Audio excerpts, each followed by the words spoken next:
nasty, that yellow week that we get. I don't know why it hit me, but I was just hacking and coughing Sunday morning. I didn't think, oh, I'm going to show up to service and think I've got COVID. Sorry. We were just talking here in the auditorium before we went live that about just personal stuff, so I'll get serious for a moment. Welcome everyone out to, I'm searching for cough drops, that's what I'm doing.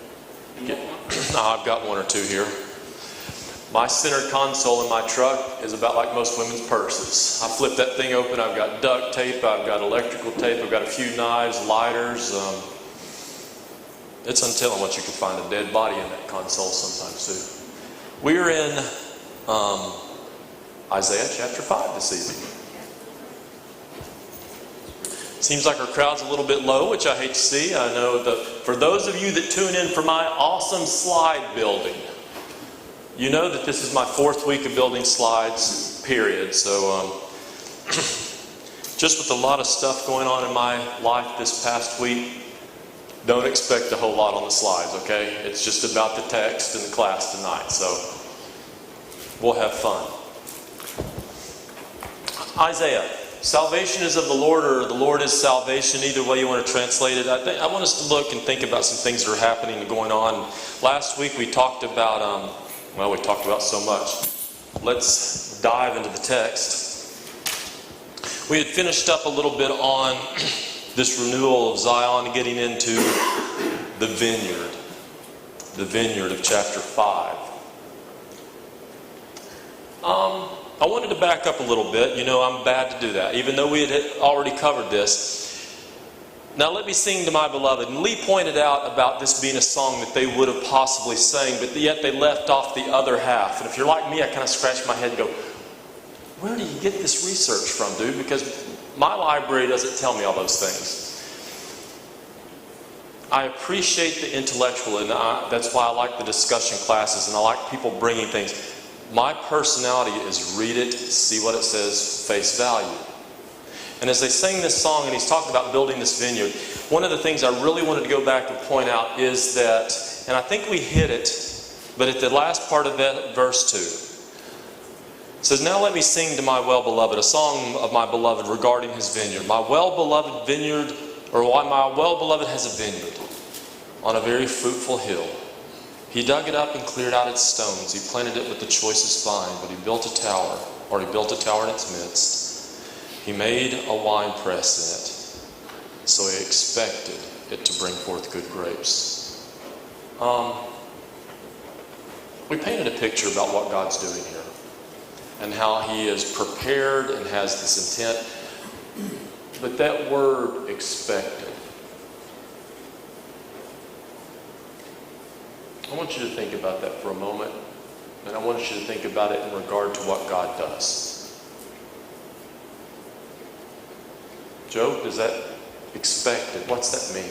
What do you think about? Well, from the very beginning of creation, he has had an expectation. He told them in his first creation to go forth and multiply and replenish the earth. From the very beginning of time in creation, go forth, multiply. Throughout the New Testament, we can see, go therefore make disciples. We can see older women teach younger women. We can see. Sometimes we can be overwhelmed if we think our Creator is sitting there looking for something from us.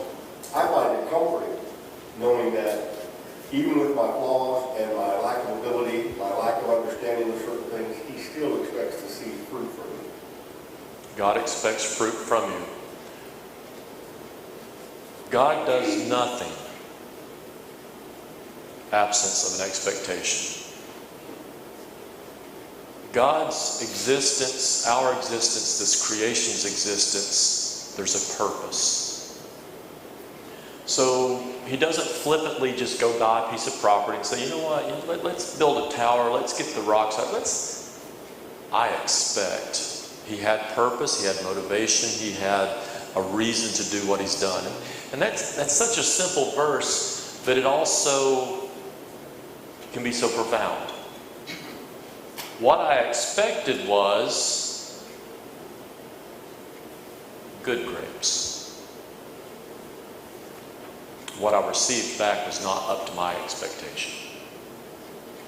Now, somebody at the end of class, and one of the reasons I brought this back up again tonight is that when we read in the New Testament, I am the vine, ye are the branches, and all that, when we get into the concept of the New Testament church, we see a vine still being used. But in respect to that vine, what are we? Branches. Okay, we are branches. Y'all got to do better, think like I do, okay? We're grafted in. Grafted in. We're not part of it. Somebody said, well, in a sense, we are the wild. But that's not what this is speaking about here. This is not messianic pointing to the new first century church. It's not pointing forward. He had an expectation in his vine at this day and age. It was to give good. This producing a wild. We are a good wild being grafted in. This was a bad wild. This was not part of the... He's bought the best plants. He's got the best everything going on here. So that is not what's happening. It's not a reference messianic futuristic purposes to the church, but it brought forth good. It did not, I expected good, but it brought forth something less than what I expected.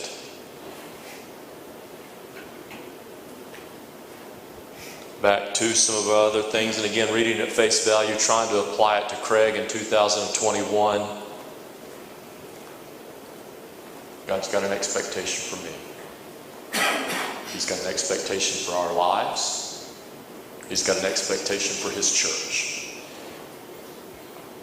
We need to be very careful that we don't miss the expectation and give Him something He's not asked for or not prepared for. Not only that, in what God did prepare and what God did build, it was adequate to handle what He expected. Joe, you may have alluded to it. God has never said, this is what I want, but here are your tools. Everything we have the ability to give God back what He desires. So as we read and we study and we look at what they're going through, the problem is never on God's side. It's always at man. As we review a little bit, I can't help but go back to also this before we get further in the text. When God asked this question, I don't know if you're like me. We were discussing age, and some of you are a little bit older than I am. I know that, and that's okay.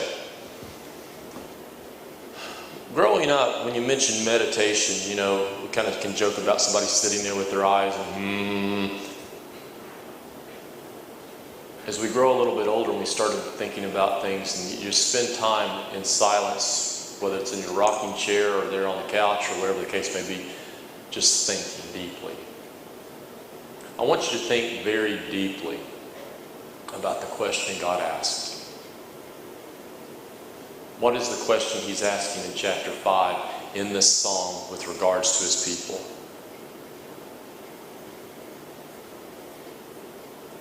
Could I have done anything more? Now, this is the Creator of the universe speaking. This isn't Craig. This isn't my children or a spouse. This isn't going to a boss, or we've got God speaking of what He has done for His creation, for His people, because He's got an expectation. He says, what more could I have done to my being? John? He expects good results, and He got bad results. Okay? And, talking about what went on here to cause these bad results, I think one of the factors that I think about is how we are made in His image. Okay? We are made as self-determining beings. We have been blessed and by God's design to be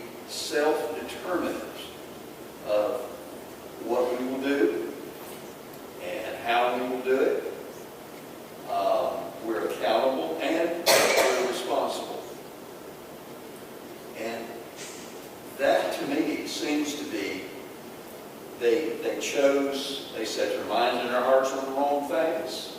And that's where the bad results came. They chose. Life is a series of decisions. You make poor decisions and you have a poor life. You make good decisions and you have a good life. Everything that God talks to these people about was something. And when we go all the way back to the creation of Genesis and the Exodus account and everything, He's given them rules, He's given them expectations, He's given them things that they should follow.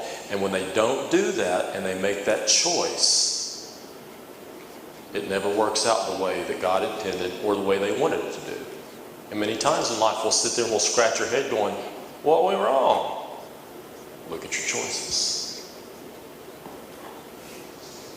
So as we go down through here and we start into at the end of verse 7, it talks about this justice. Again, I think I mentioned it weeks ago. Much of a theme that you see throughout the book of Isaiah, and much about God's character is what? That God is a just God. He is a God of, the religious world, we within the church have been criticized. Well, God of the Old Testament is this harsh, mean God. The God of the New Testament is a love God. No, God's been just from the beginning.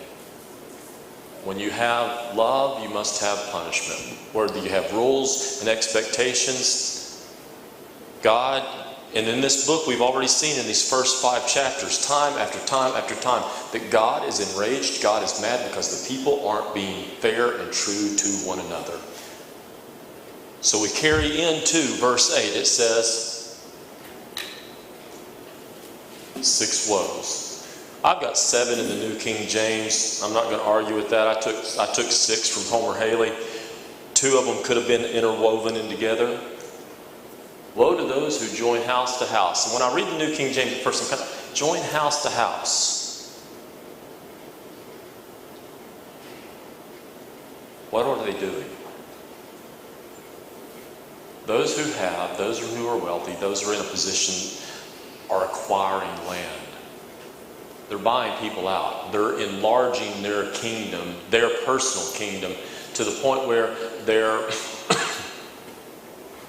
beating down those that do not have.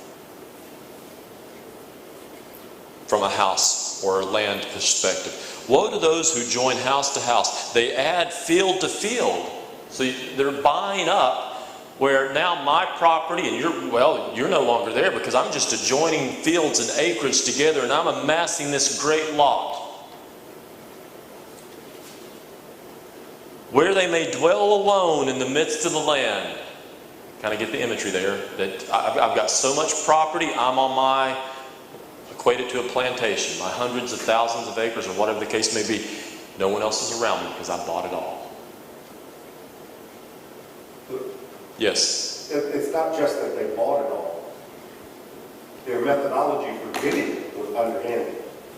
Very well. So the parallel verse to your verse 8 is in Micah 2:2. So if you look at Micah 2:1 and 2, woe to those who devise wickedness and evil and work evil. So they not only got bought it, they didn't pay a fair price for it, they didn't do it above board, they didn't do it according to market value. There is no justice. Right. And on their beds, they sit and they dream about it, they schemed on it. When the morning dawns, they perform it because it is in the power of their hand. Verse 2, they covet field, and so we know what covet is. And so that's where they got into trouble, because we should make no provision for the flesh. When you let that covetousness comes in, you begin to make plans and devise how you can get what's not rightfully yours. And that's what they were guilty of. And then they went out and outright took it. The price they got for it, you could almost say they stole it. Mm-hmm. And take them away. They oppress a man and his house, a man and his inheritance. So they actually took away somebody else's livelihood. Mark, did you start to have your hand up a second ago? Oh, okay. Don't be scratching nothing, I'll call them. So not only are they, especially like you just said, Joe, not paying full market value, not doing this above board. Scripture doesn't condemn somebody that's doing good business, but they're hurting their fellow man, their fellow brother, not treating them justly. In my hearing, the Lord of hosts said, truly many houses shall be desolate, great and beautiful ones without inhabitant.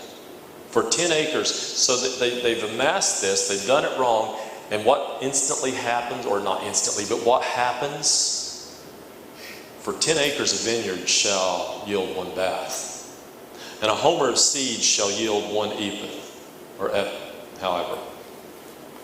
If you went back and looked at what Moses records in Leviticus, and we're welcome to go there in Leviticus chapter 26, he's giving curses of the land.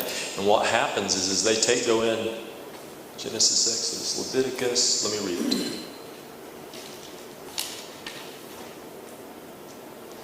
Chapter 26 kind of gives a promise and blessings and retributions in Leviticus. And it goes down through there, and he's giving kind of a list. Verse 1 says, you shall not make idols for yourself. And it goes on down, if you walk in my statutes, you see on down through chapter 26 of the book of Leviticus. If you're following me, this is what happens if you don't follow me.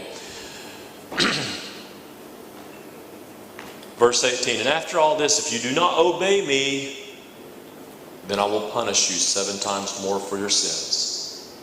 I will break the pride of your power. I will make your heavens like iron and your earth like bronze, and your strength shall be spent in vain. For your land shall not yield its produce, nor shall the trees of the land yield their fruit. And verse 21 says, if you walk contrary to me, what do we hear when we read that? Justice. If you do this, and back to, I think, Jimmy, we talk about it. We'll talk about it at our Lord's table. We'll talk about it often. God is a God of covenant. And in a lesser sense, these are kind of a covenant or a rule, a standard. If you do, then I will. If you do not, then this is the other I will. So here they are, unjustly taking land. God must do what he's promised. He can't get out of it. I'm going to fulfill my word. Your houses will be desolate. And he goes down through it. They're not going to produce, which is, in the creation, things reproduce after their own kind. In this case, God is enacting judgment.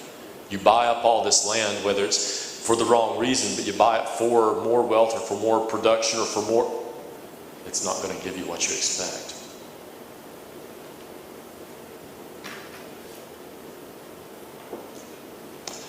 Woe to those rise early to drink. Now, Jimmy commented last week, he was grateful that it put strong drink in there because we do rise early to get our coffee. My pot every morning that I knock off. So we're glad that it says something more than just drinking coffee. Excuse me. Rise early in the morning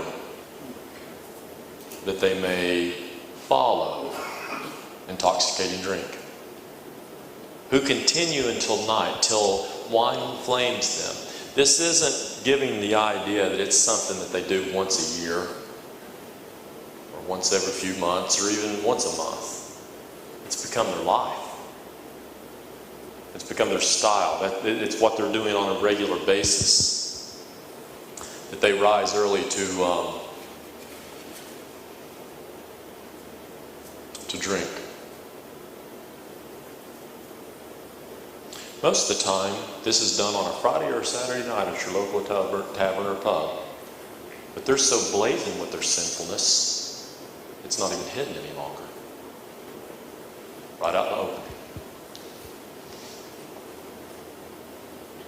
The harp and the strings, the tambourine, the flute, and the wine are in their feast. Their life is a party in a sense. And many times with those who are affluent and wealthy, and this is the type of lifestyle even in today's culture that we see. But they do not regard the work of the Lord nor consider the operation of her hands.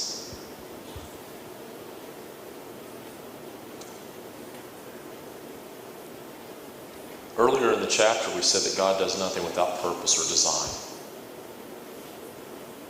At this point, when he's saying that they're no longer they don't have regard for God's work, they don't have a regard for God's purpose in their own lives.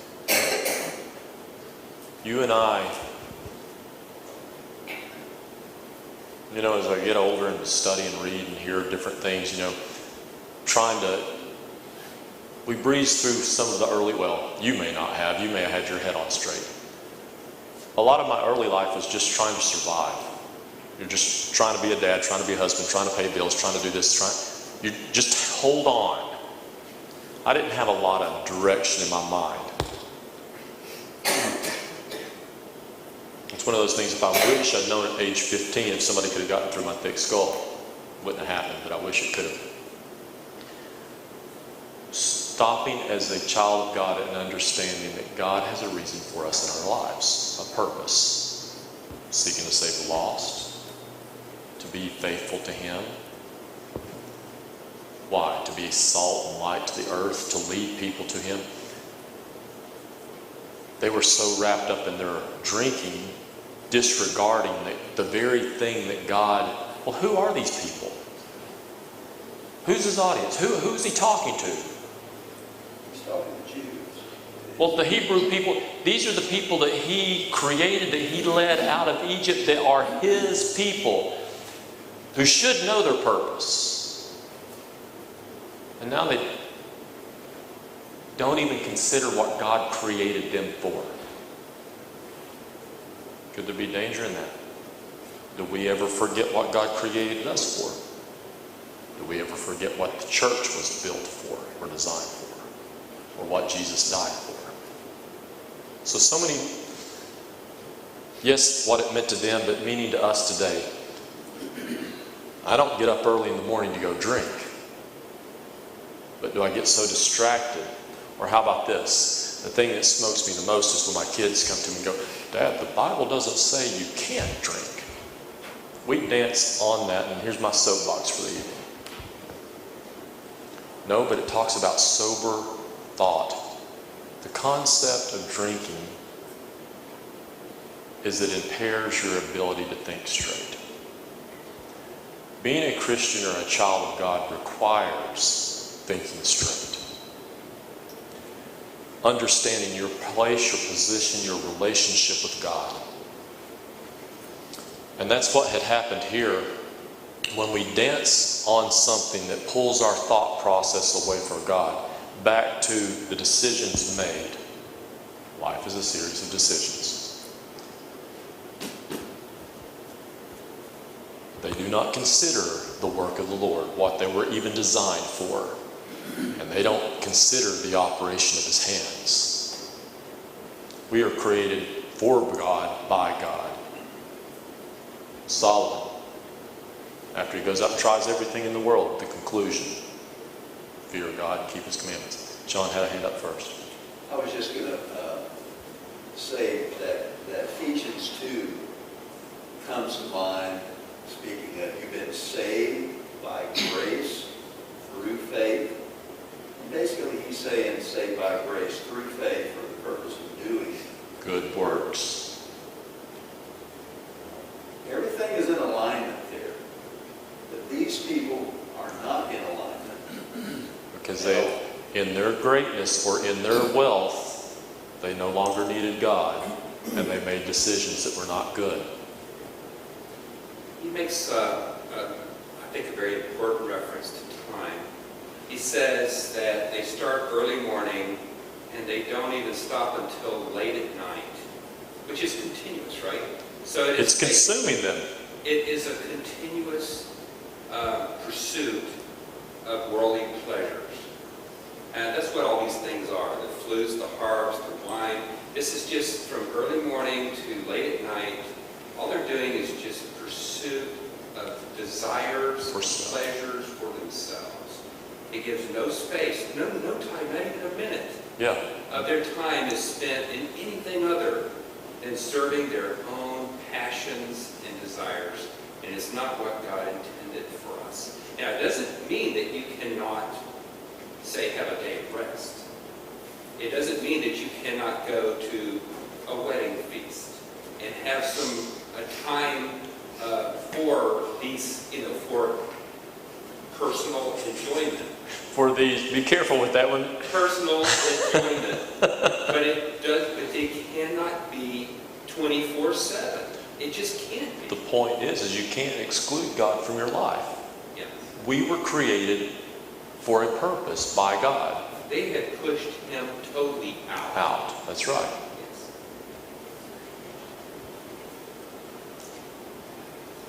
Woe to those who I looked at that and thought, what did I just say? Yoked. The old don't be unequally yoked. They yoke themselves to sin. And when I read that one, as we continue on down through here, well, wait a minute. Let's back up. We got too far ahead of ourselves. Verse 13. Because of what they had done, John, these decisions that we're talking about, therefore my people have gone into captivity. Captivity has not begun at this point in time. This is pre-Babylonian. Remember, these people never came into Assyrian captivity. Therefore my people have gone into captivity because they have no knowledge. It was a done deal. In the same sense that even though I am not in the kingdom of heaven yet, it's a done deal based on my faith and my decision and my obedience to God. I can already be accounted.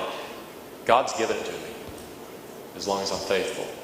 Because of their actions, their captivity was a done deal. They brought it upon themselves.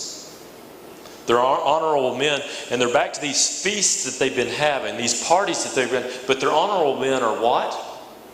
They're doing without. They're famished. They don't have. They're also multitude dried up with thirst. Oh, they're drinking themselves to death, but yet their land is not producing. They're empty. But look at verse 14. Therefore Sheol, or the grave, the pit, the hell, grave. And look at the imagery there. Opens its mouth. The grave opens its mouth, has enlarged itself, opens its mouth beyond measure. Their glory and their multitude and their pomp. He who is jubilant shall descend into it. All of these people, in their arrogance, in their false sense of security, in their deceitfulness, Joe, in the way that they're taking advantage of everybody else, the grave opens up in such a way to swallow them all. People brought down, each man shall be humbled. The eyes of the lofty shall be humbled. What's the message in 16 and 17? But the Lord of hosts shall be exalted in judgment. And God who is holy shall be hallowed in righteousness. God is shown to be just. God's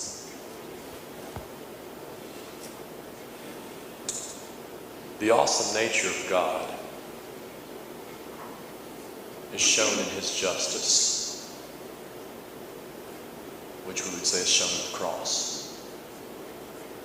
That though man deserves sin, or man's sin deserves death, God in his justice and his mercy provides his son as a sacrifice and gives his life. The Lord of hosts shall be exalted. These people have exalted themselves in their partying, in their acquisition of land and holding and oppressing others. They've exalted themselves, but God's truly the one that's going to be exalted because of his the way in which he justly takes care of his people. Then lambs shall feed in their pasture, and the waste places of the fat ones strangers shall eat. Now, woe to those who yoke themselves to sin. Woe to those who draw or pull iniquity with ropes or cords of vanity, with falsehoods. as sin as if with a cart rope, this heavily burdened cart. Well, the vanity is they're to the point where they're not ashamed of what they're doing. Kind of a little bit of what you're talking about, Carrie. They're so full of themselves doing what pleases them, the earthly pleasures. They've burdened themselves or enslaved themselves to doing this stuff. They've clothed themselves or they tie themselves to it, and they're pulling it along in their lives. What has Isaiah been doing or saying to the people? What is Isaiah doing in general? He's a prophet. What's he doing? What do prophets do? Prophesy. A little bit deeper than that. They warn the people. Here it comes. God, the covenant God, if you do this, this is... Isaiah is warning them. He's telling them what's going to happen.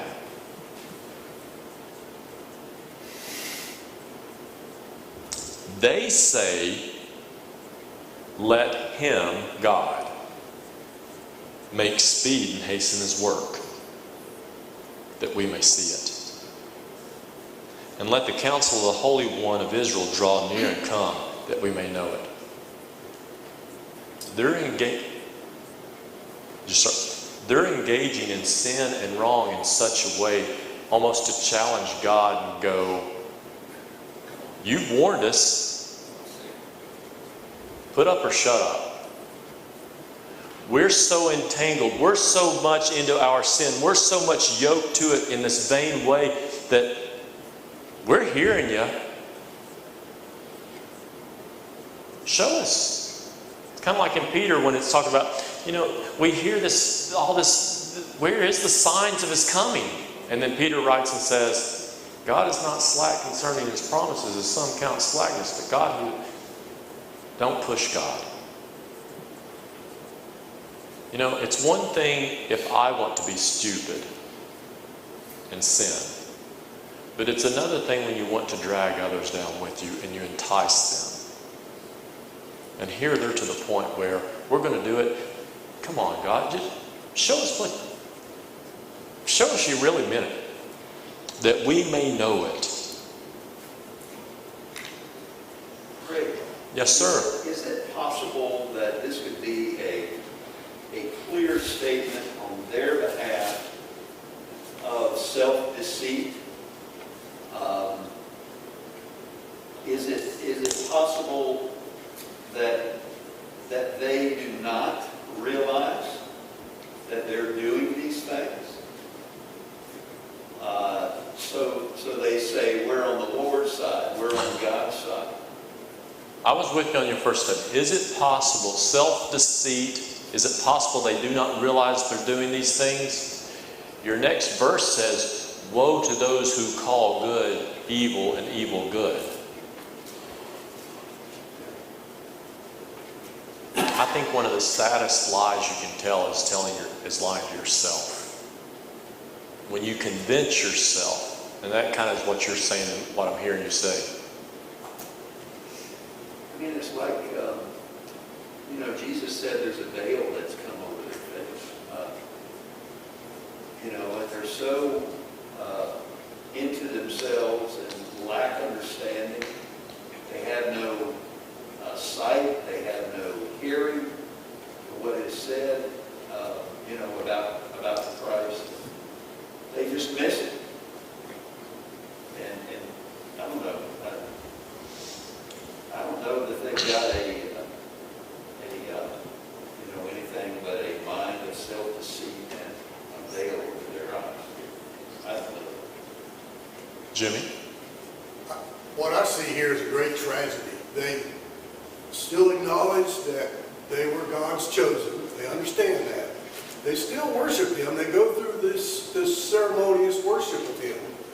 But their judgment is clouded. Their recognition of who God is and what He's done for them has been polluted, and they have now decided that God's not really there, but we're going to keep doing these things He told us to do just in case. And so there's this tragedy here is they're not worshiping with their hearts anymore. They're just going through the motions, and They're not acknowledging God for who He is. The reason They still acknowledge Him as the Holy One of Israel. They know who they're supposed to be serving and following. And we read in the text earlier, He's saying, you worship me, but I don't even look forward to it any longer. Hearts are far from Him. Hearts are far from me. But as you were talking, let's get us a tolerance bumper sticker. We're going to offer God anything we want because God's a loving God. Most of the world will acknowledge a higher power, but their lives have nothing to do with it. And it's a danger for people. It's a danger for mankind. It's a danger for us. It's very easy to say, yeah, I believe. Well, in the book of James, he says, you believe there is one God? This is the Craig version. Whoop-de-doo. Even the demons believe, and they tremble. It says that they drag iniquity with ropes of falsehood. In Acts, we learn that iniquity can be a trap. It's almost it's a bondage, and so it's interesting that he uses the concept of ropes, because these very ropes that are dragging iniquity through falsehoods can also ensnare you and tie you up. And so it's not. I don't think it's an accident that he used the imagery of ropes, and because you become tied in bondage of falsehood and iniquity. Enslaved. Not just blinded, but even in bondage to these concepts. Well, is it not the Hebrew writer that says, to every weight that ensnares us? To call good evil and evil good, they're a little past confused. It's a little more than confusion. So, a little further down that pit than just, I'm a little confused. So. Little confused. For those out there that aren't here to understand my level of sarcasm, we'll let this child decide its gender.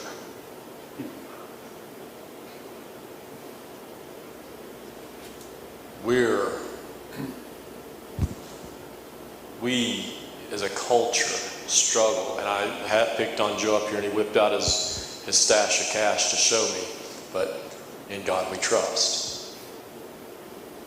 We have the appearance of being godly, but yet we're not following through with the correct motivation and correct heart. We have to be very careful not to fall into the same trap. I appreciate y'all making awesome, excellent comments. Bound to sin in such a way to ensnare ourselves. God's not done it. I've dug my own hole. Woe to those that call evil good and good evil. When you deceive yourself, you're capable of deceiving yourself into anything. Justification.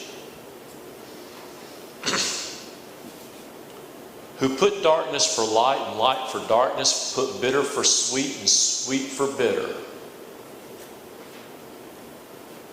You all said it. I can't even elaborate any better than that. But we are the light of the world. When you can lie to yourself in such a way and distort God's, Sheol's going to open its mouth and swallow these people, swallow us if we're not careful. Wise in their own eyes. Well, that one's got Craig written all over it. Struggle with thinking we're wise or wisdom, prudent in their own sight. At first I read this, woe to mighty men at drinking wine. He sure likes to pick on those wine drinkers.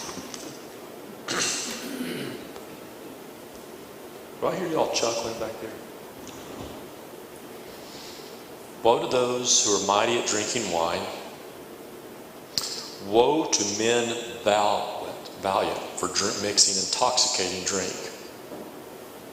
But the thing is, in verse 23, when it says, who justify the wicked for a bribe and take away justice from a righteous man. One, we've already established that God is proven to be God, or shown his greatness through the fact that he is just and fair.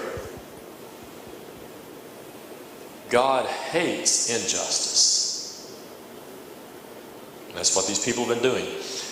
The woe is to maybe their leaders who are allowing things to impair their thoughts. They're not thinking clearly, so that they are unjust with their judgments.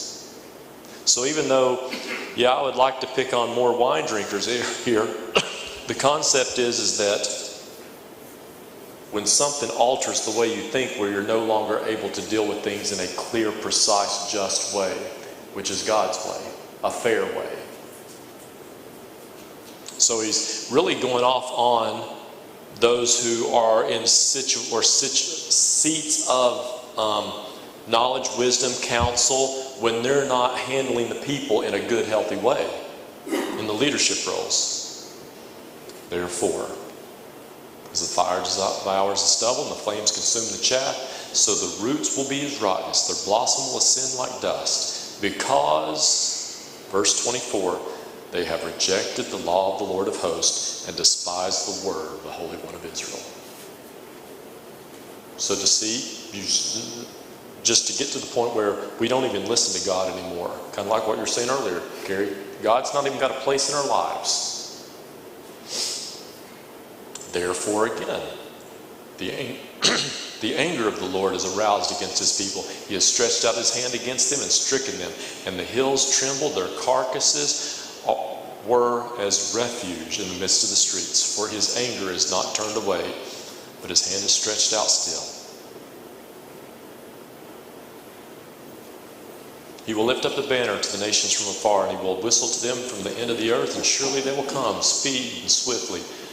No one will weary or stumble among them. Be weary or stumble among them. No one will slumber or sleep, nor will the belt on their loins be loose, nor the strap on their sandals be broken. As he goes through all this, and it sounds like he's bringing this judgment in, this mighty military army just to destroy his people. Why? They brought it upon themselves. And I think that's an important lesson that we need to teach ourselves, we need to teach our church, we need to teach our children, we need to teach our culture. Be careful, because we bring our own problems upon ourselves because we're not doing the right thing, because we refuse the counsel of God. Any other thoughts at that point? Now, there's been, chapter 6 kicks off, and I know we've only got 2 or 3 minutes. The year King Uzziah died, which is roughly 740, 739 BC. We started off the book talking about, I guess the commentators talk about how these visions of Isaiah are going, and they're not in chronological order. Some are saying that chapter 5 actually takes down in the earlier or later, how do you say it? The smaller 700s. Later 700. Closer to us. And then he goes back to chapter 6. I'm not sure. Granted, I'm not Mr. Scholarly, but for me, in my mind, I feel that Isaiah is being painted a picture and seeing a vision from God of how bad it is and what's going to happen. And sometimes in life, we have to see how rough it's going to be or what the case is to get us ready for action.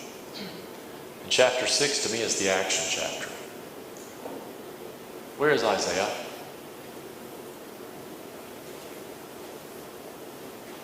In the year that King Uzziah died, I saw the Lord sitting on a throne, high and lifted up, and the train of his robe filled the temple. Above it stood seraphim. Each one had 6 wings. With 2 he covered his face, and 2 he covered his feet, and 2 he flew. One cried to another and said, Holy, holy is the Lord of hosts. The whole earth is full of his glory. And the posts of the doors were shaken with the voice who cried out, and the house was filled with smoke. So I said, Woe is me, for I am a man of unclean lips, for I am undone, because I am a man of unclean lips. And I dwell in the midst of people of unclean lips, for my eyes have seen the King, the Lord of hosts. Where is Isaiah? He's in the presence of God. The throne room of God. I want you to imagine that. If we could have the cinematography and all that of what's going on with God sitting on his throne, that's something I want you to meditate on. In the presence of God, these angelic seraphim, what is the natural response to being in the presence of God? Woe is me, for I am undone. I'm a man of unclean lips. I don't belong here. Perfect place to end. We'll pick up there, but think about it. When he finds himself, after he's seen what his people have done, when he sees what his people are going to do, sees what God is going to do to the people, because God is a just God, and now that he's in the presence of God, I don't belong here. But then there's going to be something that happens and changes that. And we'll talk about that next week. Thank you, guys.